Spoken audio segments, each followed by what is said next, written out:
একটি ডিম, একটি আলু, 2 টুকরো পেঁয়াজ কুচি, পেঁয়াজের টুকরা এবং 2টো মরিচ দিয়ে এখন মজাদার একটি ভর্তা বানাবো।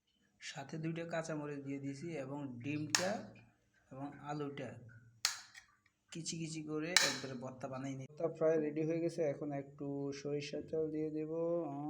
সরিষার তেল পরে না, সরিষা থাকবেন। এখন ডাউল থেকে পাতলা ডাউলটা ঘন করে রাঁধে এক বাটি দিয়ে মিক্সার করে দিবেন ভালো করে, লবণ। এখন হাতে লেগে থাকা এগুলা এভাবে খাবেন। তারপর ভাতের মধ্যে পানি দিয়ে রাখবেন এবং পানিওয়ালা ভাতগুলো এভাবে প্লেটে নিন। এখন ভাতের সাথে ডাউল নিব ঘন। তৈরি হয়ে গেল আজকের মজাদার ডিম আলু মিক্সকৃত ভর্তা।